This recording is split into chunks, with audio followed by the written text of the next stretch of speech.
tem mais plural dos substantivos compostos, que é a aula que nós já começamos, já falei da primeira parte dos substantivos compostos na aula anterior e agora eu vou dar continuidade. Fica comigo, aqui tem muito. E agora eu quero falar dos substantivos compostos que são ligados por preposição. É interessante que grande parte desses substantivos compostos ligados por preposição, com a nova ortografia, eles perderam o hífen. Alguns, outros não perderam. Existem regras para essas perdas, mas é claro que também em alguns casos depende aí da tradição, do uso já consagrado na língua portuguesa. Daí você deve consultar sempre o VOLPE. Mas grande parte desses substantivos perderam o hífen. Antes, na composição deles havia o hífen e agora não há mais. Como eu falei, em grande parte. É claro que quando um desses substantivos compostos que são unidos por hífen, que dá uma ideia de uma locução adjetiva, como é o exemplo pães de ló. Esse de ló dá uma ideia de uma locução adjetiva, como se desse característica do substantivo pão. Mas no caso aqui da palavra pães de ló não tem o hífen porque não indica nenhuma espécie botânica, não é uma planta, também do reino animal. Quando é formado do meio animal ou do meio vegetal, das plantas ou animais, aí usa-se o hífen. Tem uma regrinha aí que você já deve ter assistido na minha aula anterior sobre a nova ortografia. Mas vamos às regras do plural. A regra destes substantivos diz que quando eles são unidos por preposição, apenas o primeiro elemento vai para o plural. Já vou dizendo que existem exceções também por causa dos casos especiais dos substantivos. Mas pão de ló, pão é substantivo, de é preposição, ló é substantivo. O primeiro elemento vai para o plural, fica pães de ló. Ou pães de ló, né? Muitas vezes esse D pronunciado com E, aqui no Amazonas nós temos muito o chiado do amazonense de, não é? O nordestino é mais D, mas aqui eu vou usar o meu sotaque mesmo, pães de ló. Um outro exemplo, água de colônia. Tá vendo? Água de colônia permaneceu com hífen por causa da tradição. Água de colônia, o plural vai ser águas de colônia, com hífen por causa da tradição, torna-se uma exceção. Deveria realmente todos os substantivos unidos por hífen terem perdido aí o hífen e ficaria muito mais fácil pra gente, mas não perdeu. Água de cheiro, ó, água de colônia com hífen, água de cheiro já não tem, porque não está aí dentro da tradição. Água de cheiro, água substantivo de preposição, cheiro adjetivo, fica águas de cheiro.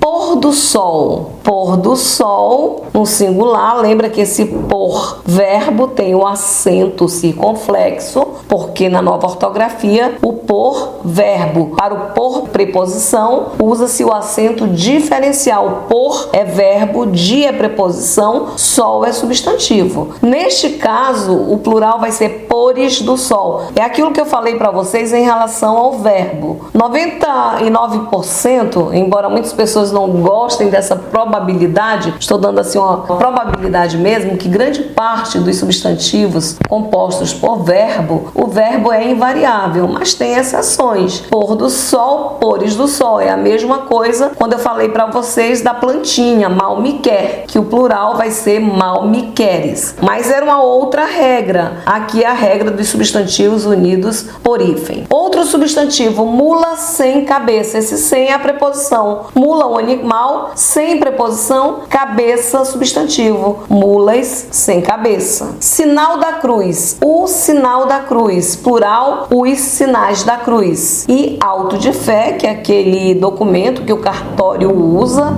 Auto de fé, fica o auto de fé, os autos de fé. Esta regrinha aqui, ela é muito simples quando a gente entende no geral. Depois nós vamos ver os casos especiais de alguns substantivos. Que você deve atentar. Alguns substantivos, eles já possuem um nome no plural. É o caso de mestre de obras. Eu digo o mestre de obras. Observem que obras é um substantivo que já está está no plural. O plural fica os mestres de obras. Isso numa questão de prova, concurso público adora isso, você pode ficar ali em dúvida. Pode pensar mestres de obras? Não, mas a regra diz que quando eu tenho substantivos unidos por preposição, apenas o primeiro elemento vai para o plural. Aí você deve lembrar que algumas palavras elas já são compostas no plural. Fica os mestres de obras.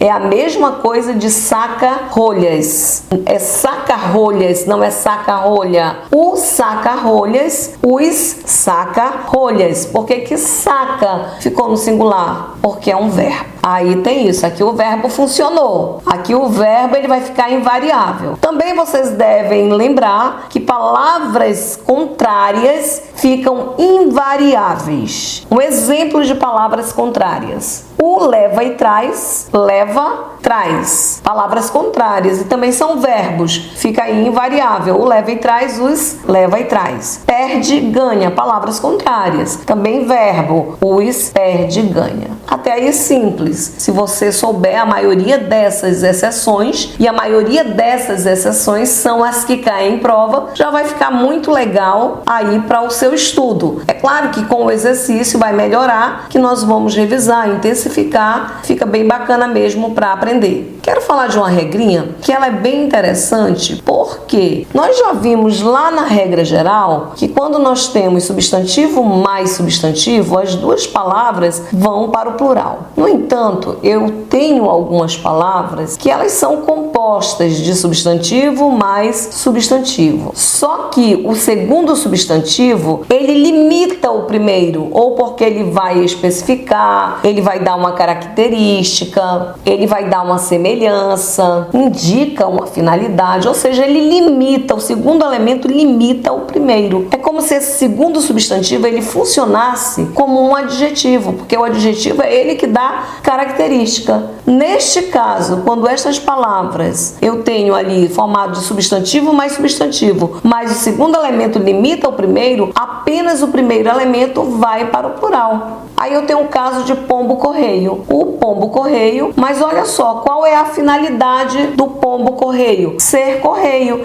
É como se esse correio desse uma característica para o substantivo pombo. Fica os pombos-correio. Caneta-tinteiro. Qual é a finalidade da caneta? Qual é a especificação, a característica? Tinteiro. A caneta-tinteiro, as canetas-tinteiro. Navio-escola. Existem muitos navios, mas esse aqui é o escola. É a função dele, a finalidade dele. O navio-escola, os navios-escola. Peixe-boi é uma espécie. O peixe-boi, os peixes-boi. Fruta-pão, o pão é uma característica de fruta. Fica a fruta-pão, as frutas-pão. Mas também nós vamos ver que esta palavrinha, depois ela tem exceções. É claro que alguma dessas palavras você vai encontrar quando o segundo elemento limita o primeiro no VOLPE, dando mais de uma possibilidade. Até porque existe a regra geral. E aqui você deve atentar mesmo para esse tipo de palavra. Você deve conhecer o assunto para quando consultar o dicionário não ficar confuso. E para finalizarmos esta aula, quero falar algumas exceções para você. A palavra guarda-marinha. Guarda é o substantivo, que é a pessoa que exerce a função de guarda. Marinha. Então eu tenho guarda, substantivo mais substantivo. A regra é os dois para o plural, guardas marinhas. Mas esse substantivo, até mesmo pela tradição, já foi convencionado, eu posso dizer guardas marinha, pluralizando o primeiro. Eu posso dizer guardas marinhas, pluralizando os dois, ou guarda-marinhas, pluralizando o último. 3 formas de substantivo, só para você verificar. E você pode encontrar bastante no VOLPE mais de uma forma de plural de substantivo composto. A palavra Padre Nosso. Eu tenho padre substantivo, mas nosso pronome. Pela regra seria Padre Nossos, mas também eles aceitam padres nossos. nossos. Sempre é bom ficar com a primeira regra, Padre Nossos, mas não significa que não exista possibilidade de falar a segunda regra também. Na palavra salário e família, quando o segundo elemento limita o primeiro, eu posso dizer salários, família, ou pluralizar os dois, salários, famílias, como é o que eu falei para vocês na regra anterior, quando o segundo elemento limita o primeiro, é como se fosse uma característica, só o primeiro vai para o plural, mas você pode encontrar as duas formas, porque existe a forma geral do substantivo, que substantivo mais substantivo, os dois vão para o plural. Salvo-conduto. Salvo-conduto é um documento que a pessoa recebe para andar livremente, recebe da justiça. A regra geral seria salvo-condutos, entra aí dentro dos casos especiais, só que também eles já aceitam dizer salvos-condutos. É mais certo você encontrar salvo-condutos, pluralizando apenas o segundo elemento, mas existe essa outra forma também. A mesma coisa para a palavra Terra Nova, que é uma raça de cachorro que eu acho linda, linda, linda. Amo. É o gigante bobão, Terra Nova. Então a regra seria o Terra Nova, os Terra Novas, que eu queria ter um monte deles. Mas também já podemos falar o Terra Nova, os Terras Novas, pluralizando os dois. Substantivo composto, ele tem algumas coisinhas aí, algumas regrinhas e exceções que deixam a gente assim um pouquinho chateado, eu confesso. Mas eu dou uma estudada. Na próxima aula eu vou falar de mais algumas exceções e vou mostrar o mapa que eu fiz da regra dos substantivos compostos. Até a próxima!